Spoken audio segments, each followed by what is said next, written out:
But let me turn to the missile strikes that Iran launched against Israel, 300 of them. It was spectacularly unsuccessful.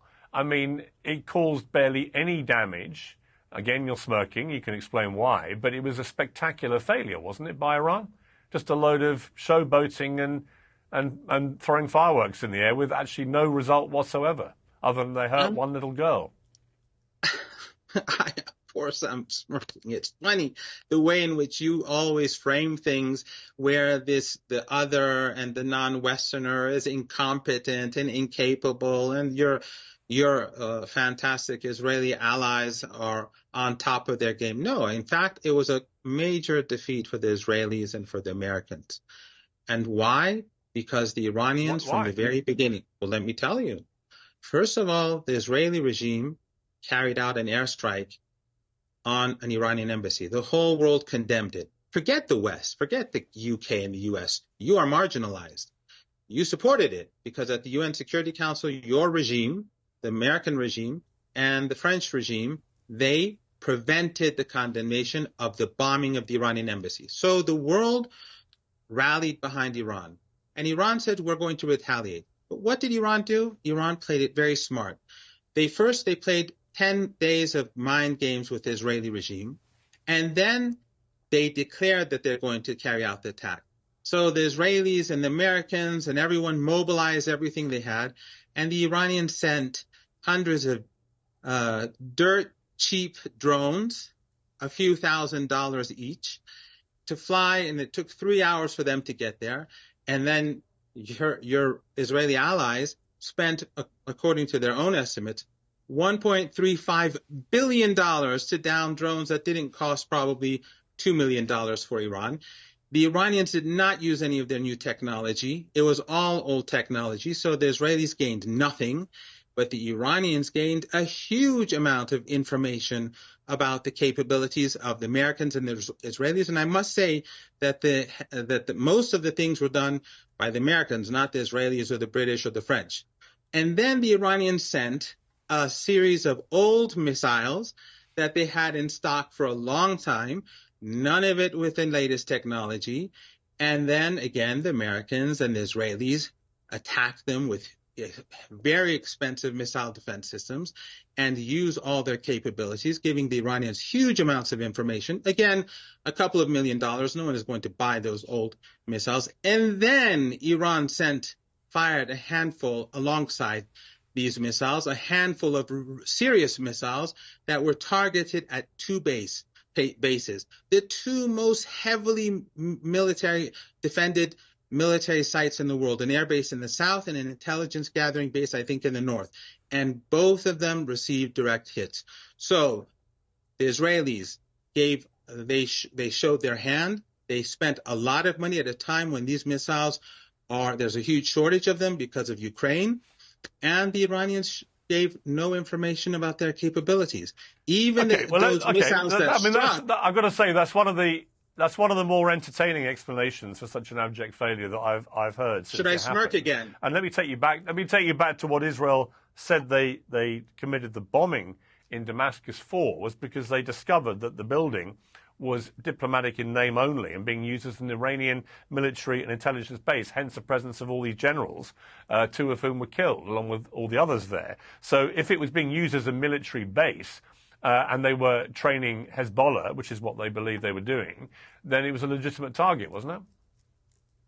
Well, of course, since you support the Israeli narrative and you are a friend of the people who are carrying out this Holocaust, this ongoing Holocaust, and you don't care about the people I don't support any narrative. I'm just asking you whether if it was being used as a military base, was it a legitimate target if they're training Hezbollah to attack Israel?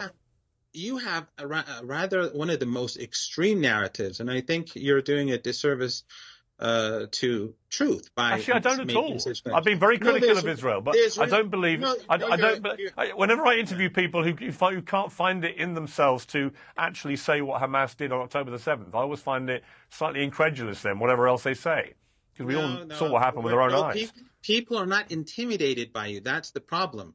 You can intimidate some of your own people, but you can't intimidate us. I don't want to intimidate anybody. I want to get to the.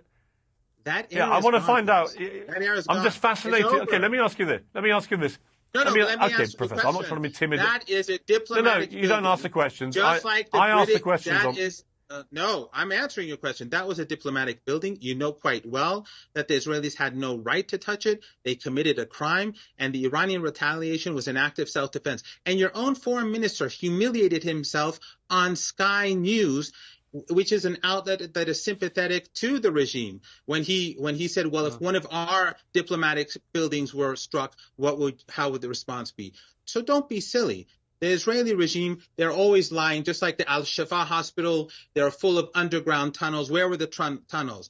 And then at the beginning, when they struck the Al-Hilli hospital and killed hundreds of people, they said, no, it was the resistance. And the Western intelligence agencies said the same thing. And then we saw them hit hospital after hospital after hospital after hospital. So you put your faith in the narrative of these child killers who bomb hospitals and destroy the very basis of humanity, the very basic needs for ordinary people in Gaza. Come on. And yet here's the irony, Professor. Here's the irony, is that all the attention that was falling actually on Israel's war on Hamas in Gaza, and whether it was a massive overreach and whether too many civilians were being killed, and when we saw the aid workers killed, obviously enraged people as well, it was all heading the way that Iran would have liked, which is that it was general global outrage that was fermenting about what was going on there. Now, the narrative has changed, hasn't it? Because what we saw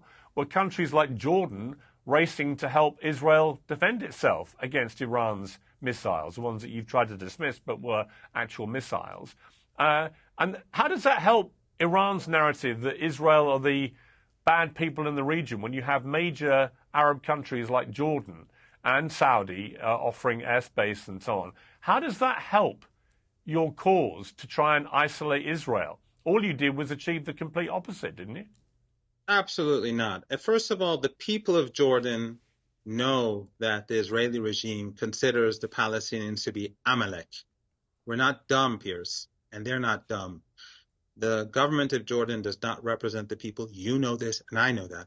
But more importantly... Well, the government of Iran doesn't represent the Iranian people, does it? It represents the Iranian people more than your government represents the British people. But the Iranians... Actually, I wouldn't say that at all. I would say that. The Iranians, when they carried out the strike, and by the way, I'll say that at the end. When the Iranians carried out the strike, they punished the Israeli regime and they humiliated the Israeli regime. But nothing is going to distract world public opinion from the Holocaust in Gaza. Don't think that the Israelis can do that. No one can do that. The Holocaust continues as we speak today. When the president of Brazil and other world leaders say what the Israeli regime is doing today to the people of Gaza is just like what the Nazis were doing in Germany, no one is going to forget because the Iranians retaliated. Okay, let me ask you this. It's been reported. Well, no, I want to ask you something. It's been reported today that Israel is preparing to do a retaliatory strike against Iran in some capacity. We don't know how yet. And it's been said, not least by you, that if war spreads, have no doubt all American bases in the Persian Gulf region will be destroyed, and those countries that host American bases will be guilty by association. All those gas and oil installations will be destroyed by drones and missiles. I mean, that's sort of strong rhetoric, but the reality is that if Israel does strike Iran, it has a far more sophisticated and powerful military capacity. And if America was to defend it against any further retaliation of the kind that you're describing, then Iran would get wiped away, wouldn't it? I mean, you can't possibly compete with the combined military firepower of countries like Israel and America. Why would you pretend otherwise? That's your wishful thinking. The Israeli regime is vulnerable and weak, and it has shown itself to be incapable of taking a dot on the map. They haven't been able to take Gaza after 6 months of genocide. They haven't been able to take even northern Gaza after 6 months of genocide. They have to withdraw at least 100 to 200,000 people from northern Israel because they cannot stand up to Hezbollah. They cannot push Hezbollah back. They cannot defeat them. So you think the Israeli regime is going to defeat Iran? Why is it that the Americans are concerned about any Israeli attack because they know exactly what will happen. Next time round, Iran won't be firing those old drones to gather intelligence and to empty the Israeli and the American missiles. Next time, the Iranians will be sending thousands of missiles and drones that are top-notch, and the Israelis will be punished severely. And the reason why the Americans don't want this is because they know that the balance of power has shifted.